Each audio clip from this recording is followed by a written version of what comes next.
I thought it was great, man. Like, I wasn't really excited about today, if I'm being honest, before today. You know, and like leading up to the draft, it was kind of hard to get pumped up about it. Much less excited than in previous years, you know. I mean, I would spend months listening to draft podcasts and watching all these prospects and, you know, doing mock drafts and reading a million mock drafts, and that didn't really happen this year. So, I mean, I was still excited, but I mean, it just didn't feel the same. But then during the draft, man, I was pumped to see like how much fun it was, even without the Vikings having a pick.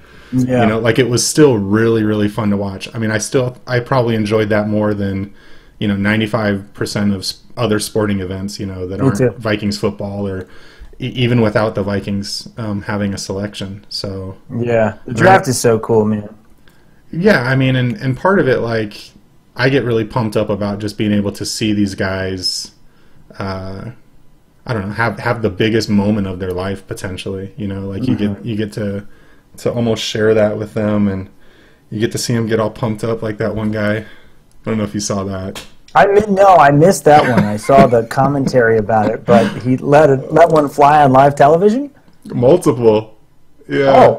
I mean, because I gotta look this up tomorrow. Yeah, he hit everyone with the GD.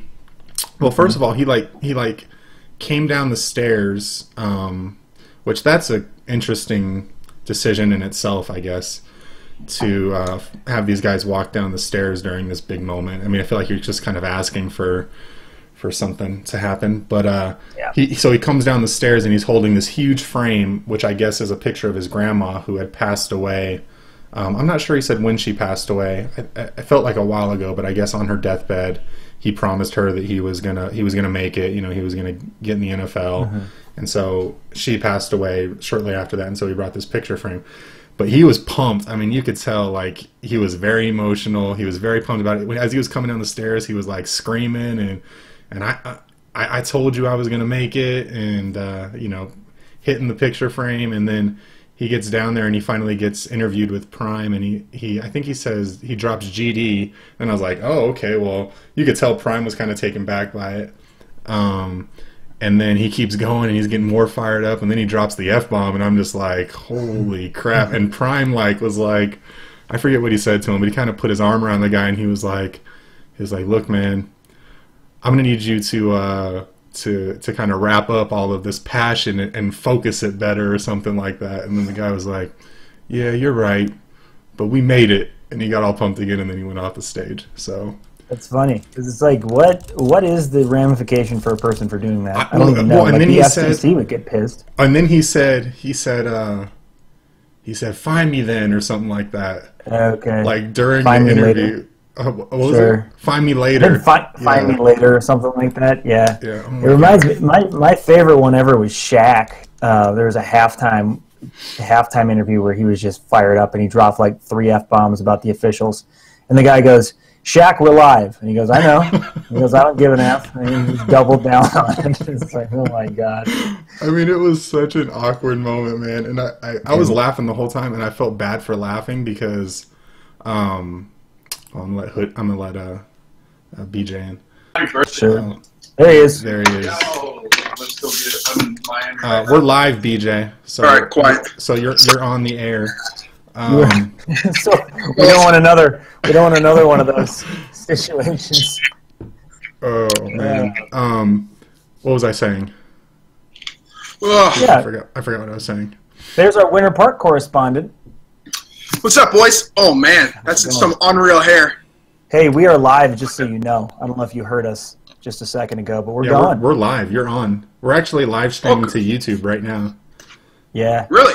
You know, we were just talking about too. Like, I was just thinking about when we were talking about the wackiness of the first round, but this was a crazy first round. Like, as crazy as I can remember in my recent memory. Much fun.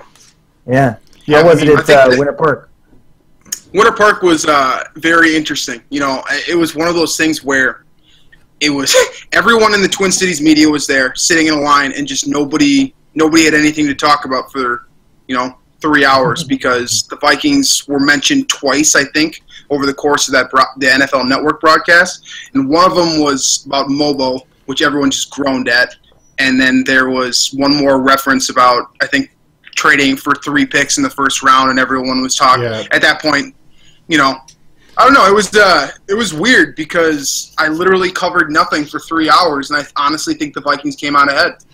Yeah, and so and that was kind of one of my notes too. Is and something I was telling Sam about is I feel like even though the Vikings didn't have any selections tonight, one, not only was the draft still a blast, which I wasn't sure if it was going to be. I was a little down in the dumps about watching this thing without actually having a selection.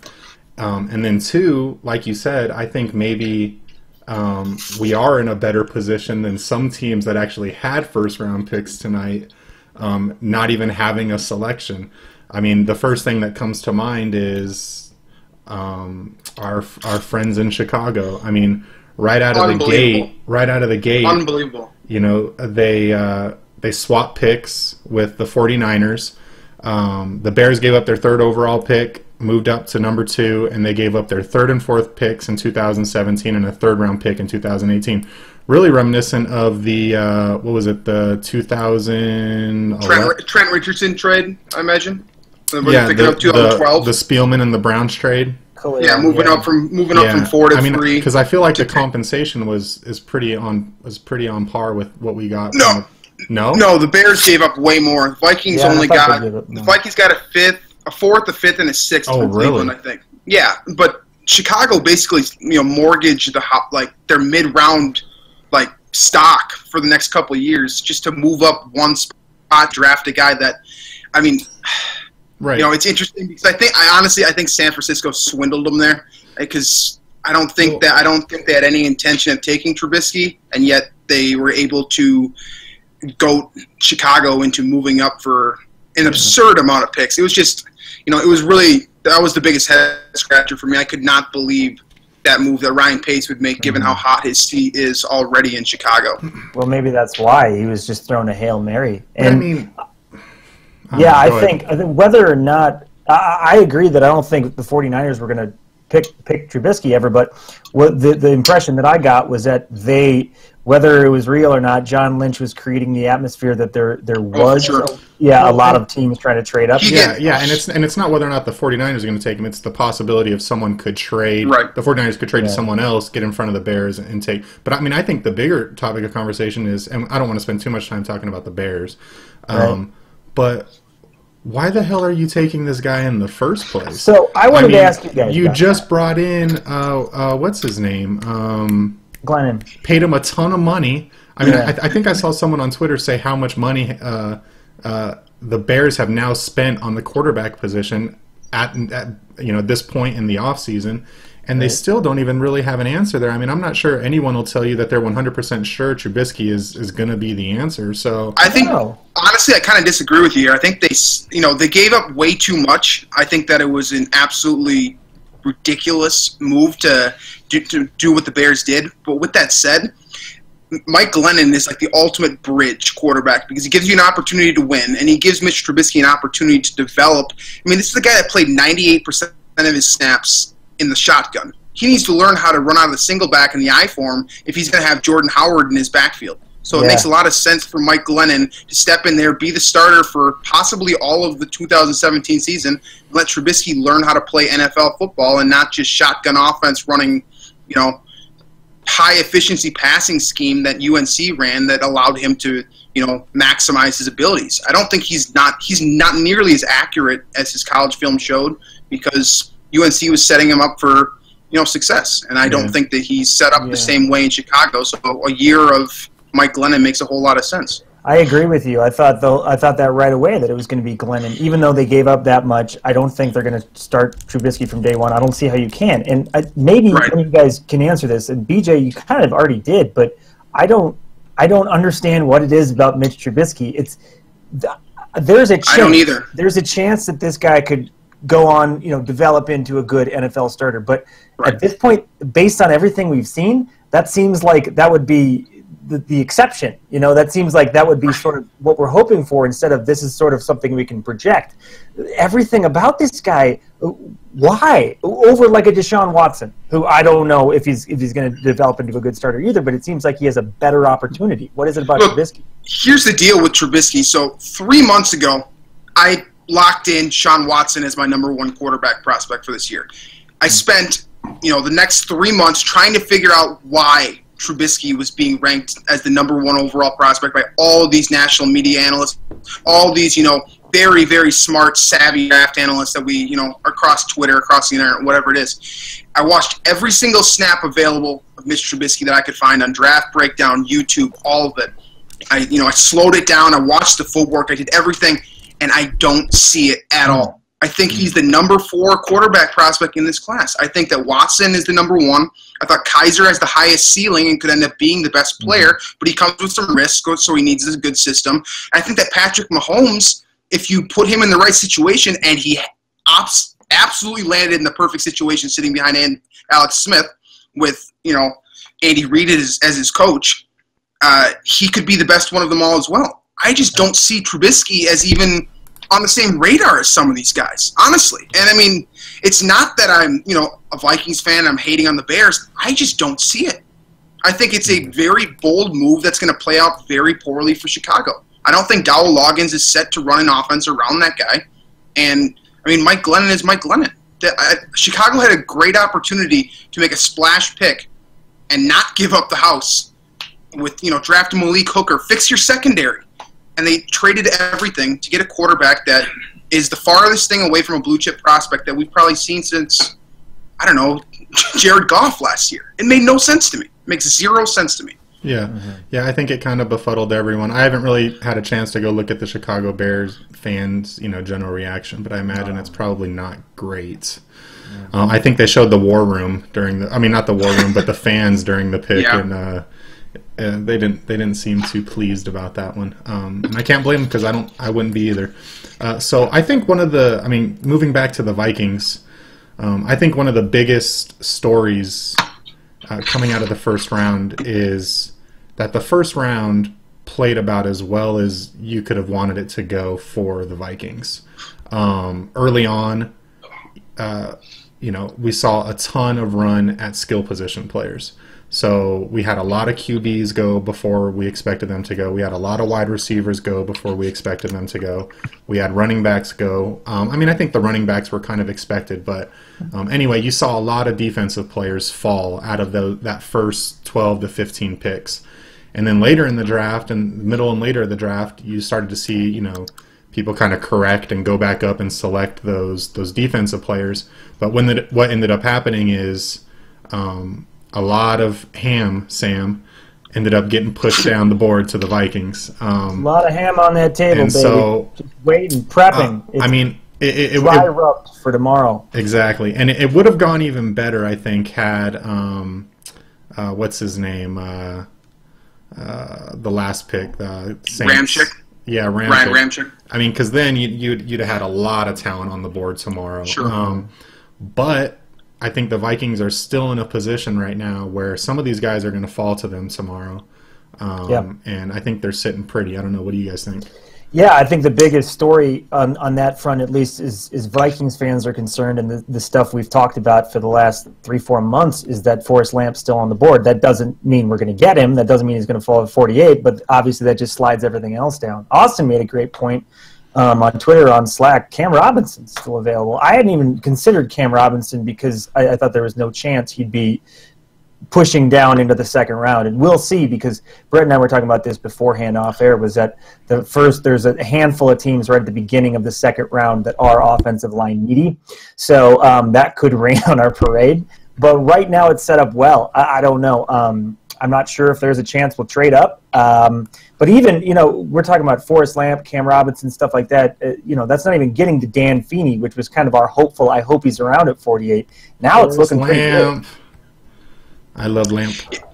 It's it's one of those situations where, like Brett said, board is obviously setting up very nicely, and Rick Spielman, I don't think we should put it past him that he would consider trading up into the early second round at this point, because of the fact that he can move his second-round pick and likely like a fourth or maybe a fifth just to move up 6 or 7 spots if Lamp continues to, quote, slide.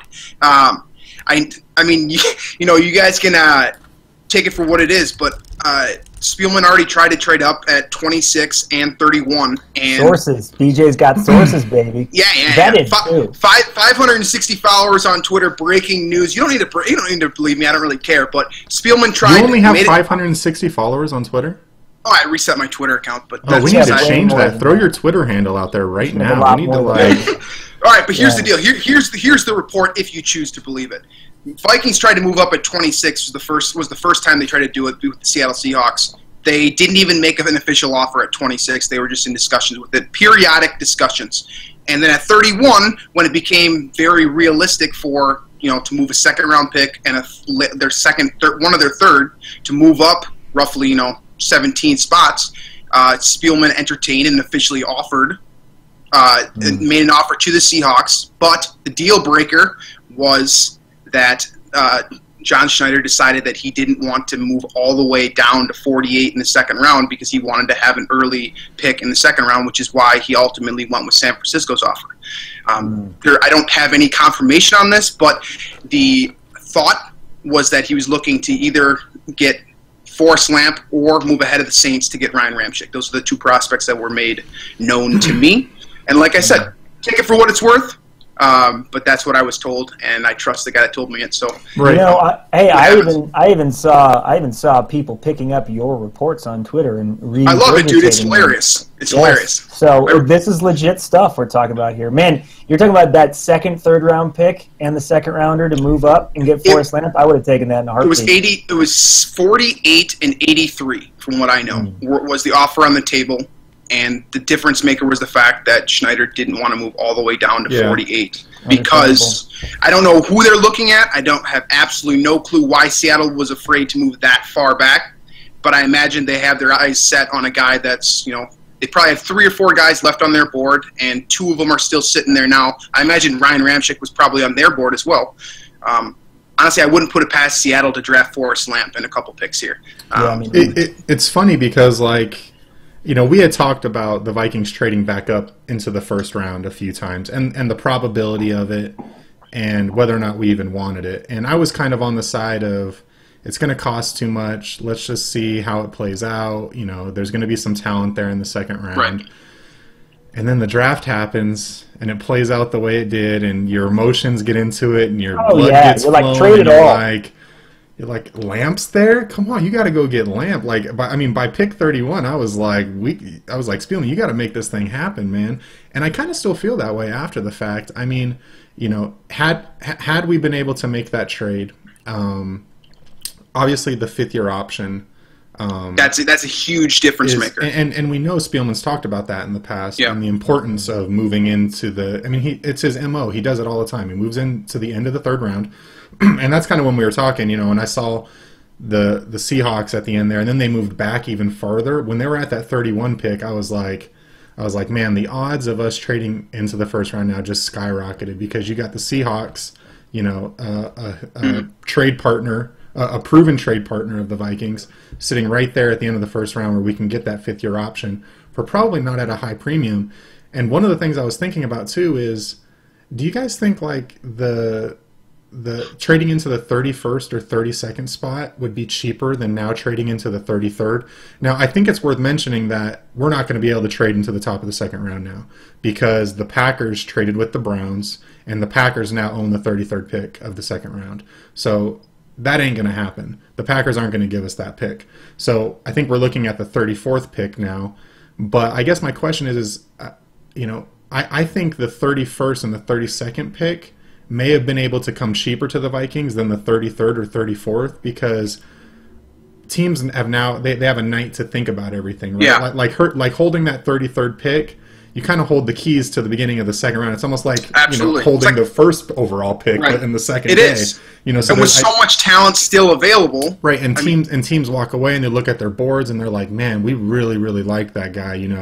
I mean, sometimes during draft day, I imagine so much is happening. You don't have as much time to stop and think about it. But now these guys get to sleep on it, come back tomorrow, and they're like, man, I really like Forrest Lamp. I can't believe he fell out of the first round. I'm gonna give up potentially more than I would have at 31 or to move into 31 or 32. So yeah, I agree. Another question to ask is, we all love Forrest Lamp. Do NFL GMs love Forrest Lamp as much as we love Forrest Lamp? The only reason I bring it up is because he's still there. Okay, whatever, that can happen. But it seems like every year there's a guy where we say, what's going on? Why is he still available? Day 2, day 3. And we find out that either something came out about him or that he just wasn't that good. And so I'm sure Lamp will go early on, but you never know. I mean, it could be with any of these players that we have been misled. I just feel like that happens every year. We get all excited about somebody, and it turns out he wasn't as high on the board as the guys that are actually doing the drafting. Well, Green Bay is, sitting there with an issue at guard because T.J. Lang signed with Detroit, and now they're trying to fill it with Ja'Marr Evans, the veteran Saints guy that's kind of 4 years past his prime. Yeah, they're good. So why wouldn't Green Bay take Forrest Lamp? I mean, how much sense would it make to just, Vikings fans begin to start getting excited about, the opportunity to get a consensus top pick on what we believe to be the Vikings draft board, and the Packers swoop in there and grab him at a bargain. I mean, wherever Forrest Lamp falls at this point, he's going to be a steal. Yeah. This is an incredibly talented player that, honestly, I think he's kind of just a product of a very talented defensive back class. I mean, Malik Hooker slipping as far as he did, that was shocking. And I could not believe how many, defensive back needy teams passed on a guy of his level of talent. And I guess that kind of shows that maybe GMs were a lot higher on Jamal Adams than Hooker, and where we all thought they were kind of interchangeable. So okay, so let's look at this second round. I have it up on the screen here. These are all the teams that are selecting in front of the Vikings. You got the Vikings down there at pick 48. At 33, you have the Packers, offensive line need. Could definitely see Forrest Lamp going there. Seahawks, obviously, have an offensive line need. And then I know the Chargers would probably like to get some O-line help. The Saints, again, before us, would probably like to get some O-line help. So, I mean, we're in a position now where I think tomorrow early we're going to see a run on these O-line guys. I think so, too. And so I think what we're going to be faced with is if we want to get Lamp or Feeney, I think we may be looking at trading up. Like I said, I think 33 is obviously out of the question, but there again, you got the Seahawks at 34. Maybe. Let's hone in on that pick for a second. Yeah. That 34th overall selection. So I'm looking at the draft value chart that Pro Football Talk puts online. They have the 34th overall pick ranked as a 560 point value. 48th overall selection is worth 420 points, and the Vikings the 78 is right. 78 is worth 200, and 83 is worth 175. So at this point, moving up, what is it, about 14 spots to move up to 34, it's well within range at this point. Yeah. And with so many, Malik McDowell's still on the board too, by the way. And Zach Cunningham is there as well, who, I've expressed my sincere affinity for. That I think would be a huge fit as well. I honestly think that, while it would make sense to trade up for Forrest Lamp, if you're Rick Spielman and you're looking at your big board, I feel like 4 or 5 of the guys that he probably really likes are still sitting there. Totally agree. You kind of let the draft come to you at this point, I think, because even if you do miss out on a Forrest Lamp, there's a very good chance that, you can, quote, take your backup plan of drafting Cunningham or McDowell or whoever it is. I mean, there's plenty of guys that look like they're going to be available. And so while I think the Vikings could realistically make a move to go up to 34, I mean, if I'm Rick Spielman, I'm looking at the board and thinking, I'm going to hold on to my picks because there's plenty of guys I like still available, and that could change in an instant. But that's kind of my thought process, especially when you have limited assets available as from the start. I don't think we have limited assets, and I would in a heartbeat give up the second, third, or maybe the first, fourth to move up. I a think few that's spots to get Forrest Lamp. Yeah, I think that's what you do. I think you watch and see what the Packers do, and then if Lamp is still there when the Seahawks pick, you try to make a move for that. Yeah. And then you're able to get Forrest Lamp, and you still will have a third and a fourth round. You'll still have 3 picks in the third and fourth rounds. And if not, like BJ said, there's going to be a lot of good players. I mean, Deion Dawkins available. Yeah, so let's run through the VT consensus big board. Yeah, and just kind of look at some of these names. Since we're right here, I just realized Reuben Foster going 31 to the 49ers. How about that? Well, there was some. They were talking during the broadcast. There's some, I guess, injury concerns or. Oh, is that what it is? Okay. Man, yeah, I thought I heard. I could be completely off base. I thought someone mentioned arthritis or something. You might be right. BJ, you just froze. Yeah, you guys all just froze. Sam was making some very weird noises for about 20 seconds. There we go. You just froze for a second, but you're good now. So we got Dalvin Cook. I'm looking at Forrest Lamp, Dan Feeney, Deion Dawkins, Pat Elflein, Zach Cunningham, Raekwon McMillan, Anthony Walker Jr., Duke Riley, Dalvin Tomlinson, Larry Ogunjobi, Malik McDowell. I mean, you guys, Curtis Samuel, Chris Godwin. Right. There's guys, there is a ton of talent available. So I'm slowly kind of talking myself out of the idea of trading up at this point because there are probably 10 very good fits still available on the board. There's 15 picks before the Vikings, right? So let's go ahead and select the top 15 on our board, just as like a worst case scenario. 1, 2, 3, 4, 5, 6, 7, and obviously it won't play out this way. Right. I say take Deshaun Kaiser. Just make it interesting. So wild. That's an interesting card for the record. Just the fact that Deshaun Kaiser is still available. I can imagine that a quarterback needy team, think maybe the Jets, for example, they could be in play to move up to get Kaiser, and that could switch things up around as well. So we're looking at Kamara right now as the next player. The best player available if we take off the next 15. So if the Vikings don't move, and you take the next 15 off of our board. Look at that. Just look at those names underneath Kamara. I know that this is a hypothetical and it's not exactly very realistic, but look at those names. You got Chris Wormley there who would fit, Dan Feeney, Marcus Williams, Joe Mixon, Pat Elflein, Caleb Brantley, who obviously has the character issues. Tyus Bowser fits the 4-3 end. Dorian Johnson's an absolute mauler. Raekwon McMillan, Cooper Kupp would fit swimmingly. Antonio Garcia from Troy, who we haven't talked about in a couple months. There is a ton of guys available that would really improve the Vikings roster. And I just, I guess I'm ramping up to this point that I don't think trading up is a good idea at this point, even if it's for Forrest Lamp, because of how the running back class, the quarterback class, and the cornerback class have affected how players have been coming off of the board. Because I really think that this quarterback class screwed with everyone. So do you not see a significant drop off between Forrest Lamp and, let's say, Dan Feeney? I see the drop off there is versatility. Feeney is a stay-at-home guard that is, he's essentially always been, I believe it's a left guard actually, so he hasn't actually been a right guard. Where Forrest Lamp is a guy that has, the ability to move from left or right. And I believe that he could be an offensive tackle at the NFL level too. So you're basically trading in difference is kind of just versatility there. And given the Vikings offensive line situation, you'd obviously like to have as much versatility as possible. Yeah, I think the drop off is significant enough to where I'd be willing to give up a third to go up and get Forrest Lamp at this point. I think we need that that difference maker from day one at the guard position. And I think Forrest Lamp can be that guy. I think Dan Feeney can probably be that guy as well. But we're talking a difference of 30, a difference of 30 positions in our big board right now. Yeah. And I know our big board isn't like the gospel or anything like that.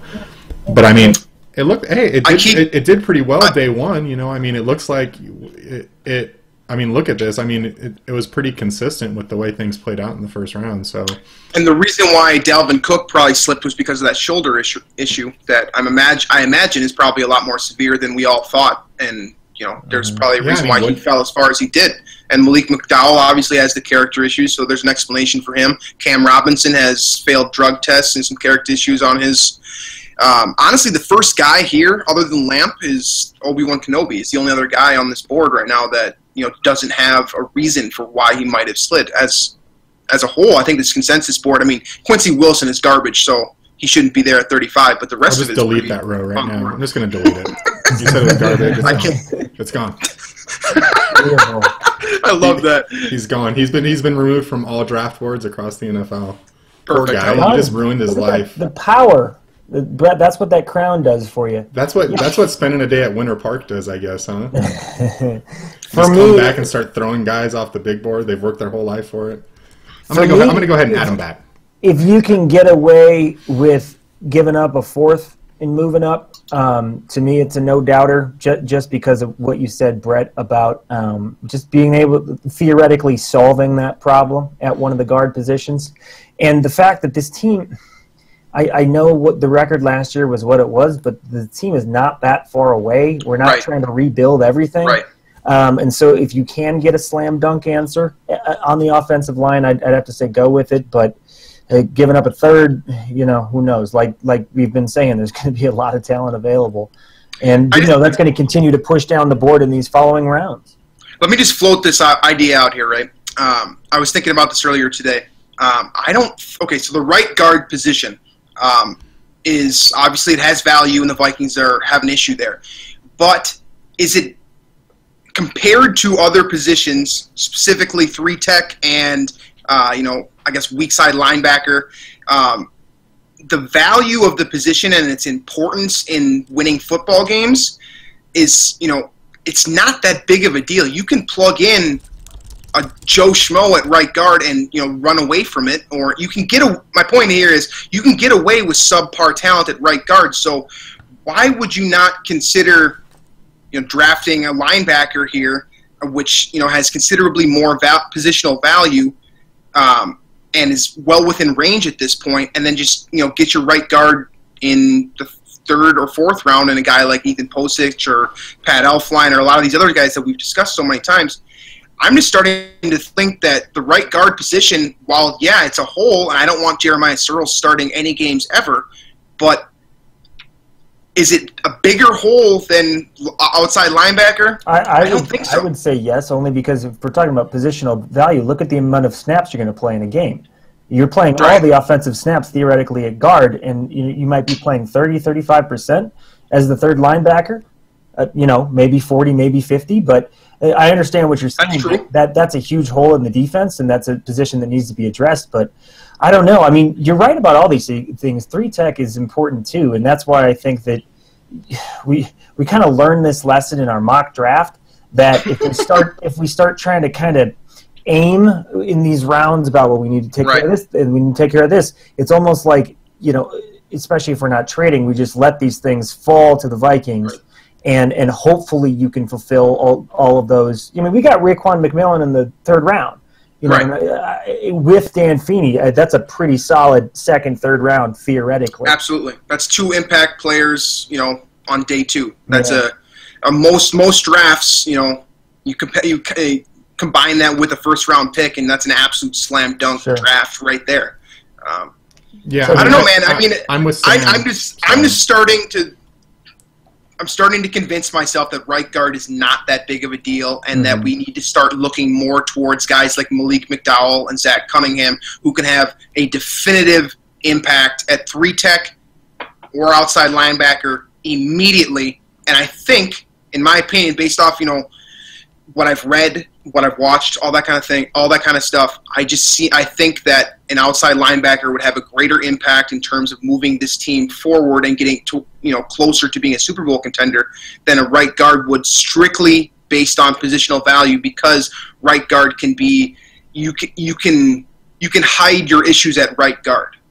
Well, I would agree with that if the talent around you is sound. That's fair, because Mike Remmers isn't going to be doing the right guard any favors at the right tackle spot. So that's fair. That's our upgrade, is Mike Remmers, and it's like that's if everything goes well. Yeah, I can get on board with that thought. Yeah.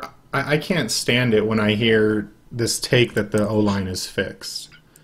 from the Oh, changes it's not. from the changes we made in free agency, because Sure. I feel like I've read this It's story. drastically improved. I feel like I've read this story before, and I know where it's going to go. Yeah, last year. And or the year before, or the year before, or the year before. Yeah. And so I'm personally I feel much more comfortable going into this season without making any significant upgrades at defensive tackle than I do not addressing the O-line, especially when you have a guy like Forrest Lamp there, who, you said it yourself, BJ, has the flexibility. Yeah. Can if Remmers goes down, can potentially move to tackle. Right tackle would probably be the more natural transition for his skill set, Right. too. And we all know it's going to happen.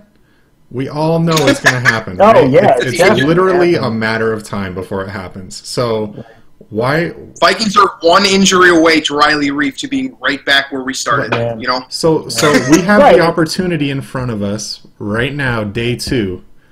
Spielman, if you're watching this, you have the opportunity to fix this potentially. I mean, Call no one's a sure today. thing. No, I know We'll it's- throw in two for the price. but you have the opportunity to take a major step forward on our offensive line, because a first-round talent is falling.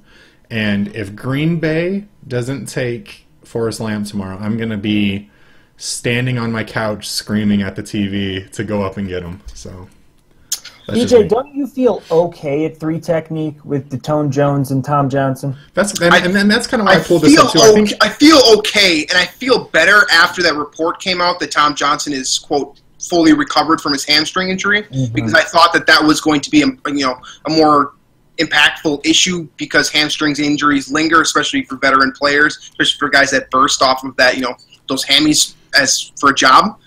So that helped me a little bit. But my question marks with Detone Jones, I mean, he's been playing playing edge in a 3-4 scheme for his entire career. I mean, I'm not saying he's not capable of it. I need to see him do it. Yeah. I haven't seen him do it in a really long time. It's been a while, probably since UCLA, that he's actually moved inside and played 3 technique.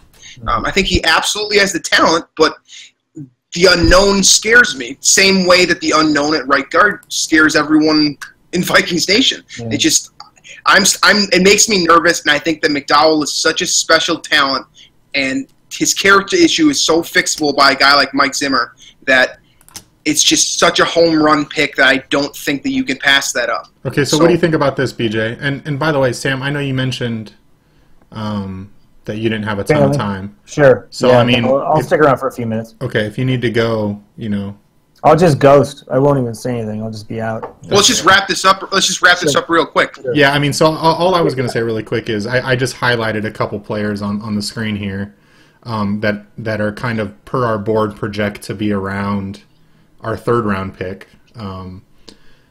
Sure. So, I mean, you're looking at guys like Montrevious Adams, Larry Agunjobi, Dalvin Tomlinson. How do you feel about those guys, BJ? I mean, would you be okay, let's say, if we move up, select Forrest Lamp, and then walk away with one of these 3rd round 3 technique talents? Yeah, I would be very comfortable with both Ogunjobi and Tomlinson. I'm not high on Montrevious Adams, because his biggest issue, and the reason why his draft stock isn't higher, is because he has pass rushing issues. And I think that the Vikings desperately need a pass rushing weapon at the 3 tech spot. Larry Ogunjobi is that guy. I would, if the Vikings found a way to get Forrest Lamp and Larry Ogunjobi tomorrow, and then, let's say they only make 2 picks, they trade one of the 3s to get up to Forrest Lamp, and they end up with Ogunjobi and Lamp, I think that would be, that'd be an outstanding day 2 for the Vikings, and something that fans could be really excited about. Yeah. So. Let's do it. All right, guys, you got anything else you want to add before we wrap this up? That's it, man. I'm excited for tomorrow. The chat I am too. The It's gonna be a lot chat of was fun. really fun today. The live chat on the site. So we had a ton Make sure to check that out. No, yeah, for real. And we had Hoodie just dropping knowledge in there, man. Sources. Something got into him. Yeah. So that was fun too. So yeah. Anyway, check out VT tomorrow. We're gonna have a ton of cool stuff coming. We're gonna have some articles posting tonight and tomorrow morning. So check out VikingsTerritory.com and make sure to join us tomorrow for the draft. It's going to be a lot of fun. What time does it start? It's I think Hour earlier. I think it's 6 Central Time. We'll throw out the Central Time, even though we're all over the place.